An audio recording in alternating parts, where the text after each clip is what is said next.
नमस्कार. लोक जेव्हा आपल्याला प्रेरणाहीन बनवतात आणि म्हणतात नको करूस हे, तुला जमणार आहे का?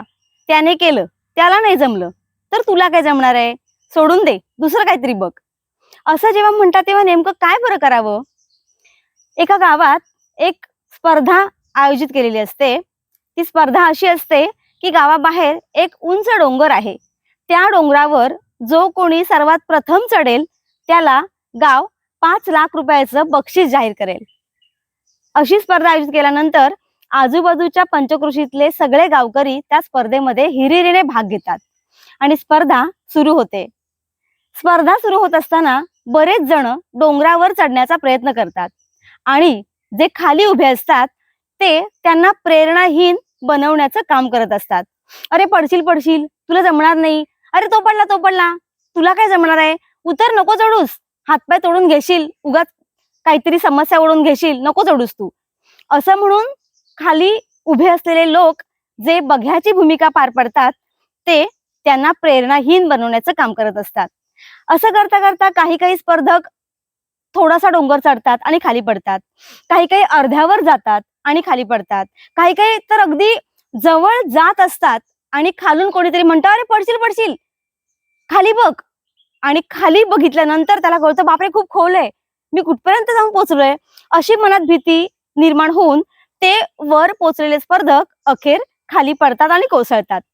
त्यातला एक माणूस मात्र कोणाच्या बोलण्याकडे लक्ष न देता स्वतःचं काम प्रामाणिकपणे करत डोंगर पार करत असतो, डोंगर चढत असतो. तो खाली नाही बघत, इतरांकडे नाही बघत, स्वतःच्या हातात घेतलेल्या कामावर विश्वास ठेवून तो मार्गक्रमण करत असतो आणि सगळ्यांच्या काळजाचा ठोका चुकतो आणि तो माणूस चक्क त्या डोंगरावर जाऊन एकटा पोचलेला असतो आणि त्याला ते 5 लाख रुपयाचं बक्षीस गाव देतं. बक्षीस मिळाल्यानंतर लोक त्याला विचारतात की तुझ्या यशाचं रहस्य काय आहे? तुला भीती नाही का वाटली?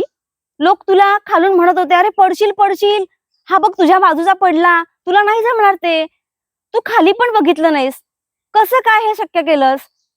तर तो जिंकलेला विजेता माणूस त्याला प्रश्न विचारतो, काय काय बोललात तुम्ही? तो माणूस त्याला परत विचारतो तुझ्या यशाचं गमक काय आहे, रहस्य काय आहे? त्यावर तो माणूस त्याला परत विचारतो काय काय बोललात तुम्ही? आणि त्याच्या घरातलाच एक माणूस बाजूला उभा असतो आणि तो म्हणतो अहो साहेब, तुम्ही जे विचारताय ते त्याला कळणारच नाही. तर तो म्हणतो का नाही कळणार? त्यावर तो बाजूचा माणूस म्हणतो अहो तो बहिरा आहे, त्याला काहीच नाही कळणार. या गोष्टीचं तात्पर्य असं, यश गाठायला जात असताना आपणही त्या विजेत्यासारखं बहिरं व्हावं. कोणी काय बोलतंय, मला प्रेरणाहीन कोण बनवतंय का, मला पडशील पडशील, तुला नाही जमणार असं कोण म्हणतंय का, याकडे लक्ष न देता कोण काय बोलतंय हे न ऐकता बहिरेपणा घेऊन जर आपण यश गाठायचा प्रयत्न केलात तर आपल्याला यश नक्की मिळेल. त्यामुळे तुम्ही आम्ही सर्वांनी हा एक विचार पक्का करूया. जर मला यश गाठायचं असेल, संघर्ष करायचा असेल, दुनियेच्या वेगळं जाऊन काहीतरी करायचं असेल तर मला बहिरं व्हावंच लागेल. त्यामुळे तुम्ही आम्ही यश गाठताना फक्त आणि फक्त बहिरं होऊया.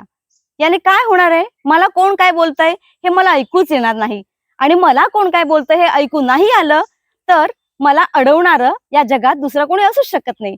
त्यामुळे यश नक्की गाठता येईल. आपण सर्वांनी हा उपाय करून बघूया, बहिरं होऊया आणि यशाच्या मागे धावत जाऊया, प्रयत्न करूया, संघर्ष करूया.